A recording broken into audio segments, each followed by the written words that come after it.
Bonjour, aujourd'hui on va voir Born a Crime de Trevor Noah. C'est une forme, on va dire pour lui, d'exutoire. Vous allez comprendre pourquoi.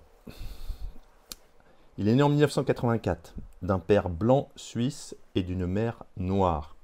Et il vit dès sa naissance en violation directe des lois de l'apartheid interdisant les relations interraciales, d'où le titre Born a Crime.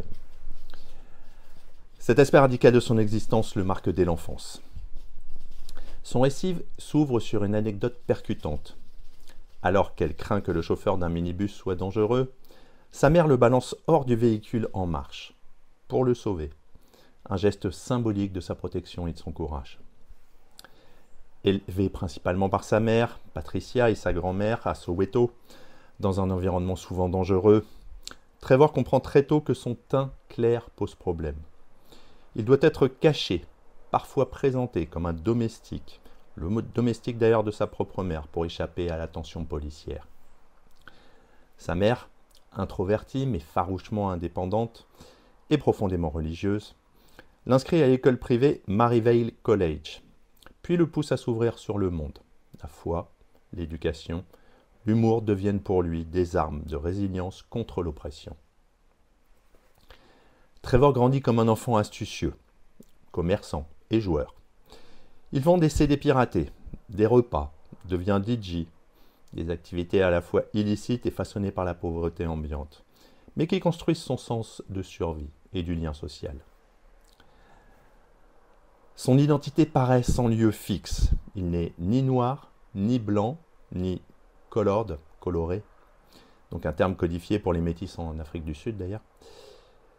Il apprend à naviguer entre les catégories grâce à sa maîtrise des langues, donc les Afrikaans, les Xhosa, les Zoulous, qui lui permet de tisser des ponts entre communautés et d'éviter les situations dangereuses. La partie la plus sombre du récit, concernant les violences domestiques orchestrées par Abel, son beau-père, alcoolique et violent, il maltraite Trevor et Patricia. Cette violence éclate lorsqu'Abel tire sur Patricia. Il la blessera d'ailleurs mortellement à la tête. Mais elle survivra miraculeusement. Un épisode qui bien sûr pour lui est bouleversant et tragiquement représentatif de l'impunité à l'égard de la violence conjugale, particulièrement contre les femmes noires. Le livre en fait c'est une identité fracturée et une espèce de survie par la langue. Trevor, en tant qu'enfant métis, incarne l'illogisme de l'apartheid. Impossible de lui attribuer une identité stable.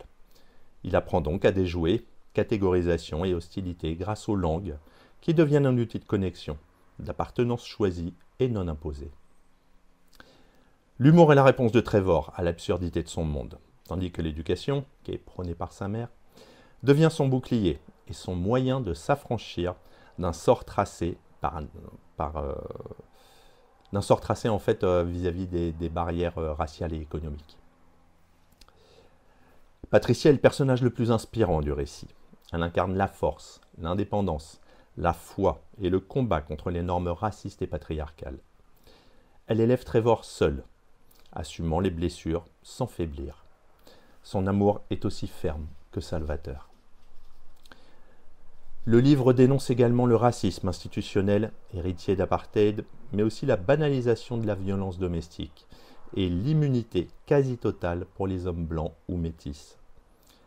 Abel échappe en effet à toute sanction effective malgré ses actes graves.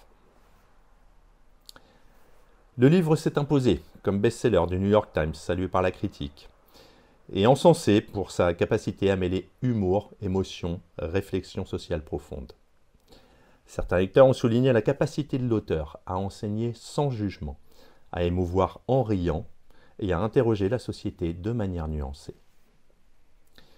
Donc dans le livre, on a évidemment Trevor, qui est un narrateur malin, lucide, capable de transformer l'adversité en comédie. On a Patricia, sa maman, donc une femme intrépide, religieuse, visionnaire, et elle élève Trevor sans concession. On a Abel, le beau-père, figure charismatique mais destructrice, incarnation du patriarcat violent.